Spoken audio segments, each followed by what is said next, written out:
मामा हम कब जाएंगे नानू के घर?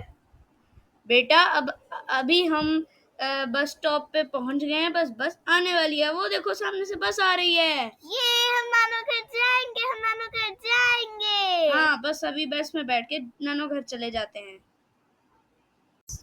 ये मैं नानू घर जाऊंगी, वहाँ पर कितना मजा आएगा, हमने कजन्स भी होंगे। अस्सलाम वालेकुम नानू, कैसी हैं आप? वालेकुम अस्सलाम बेटा, मैं ठीक हूँ, तुम कैसी हो? मैं भी ठीक हूँ। नानू आप मुझे रात को स्टोरी सुनाएगी ना? अब तो मैं आपके घर आ गई हूँ। हाँ सुना दूंगी बेटा। अस्सलाम वालेकुम मम्मी। वालेकुम अस्सलाम, क्या हाल है? ठीक, शुक्र अल्लाह का, आप कैसी है? मैं भी ठीक हूँ, आओ बैठो। जी अम्मी।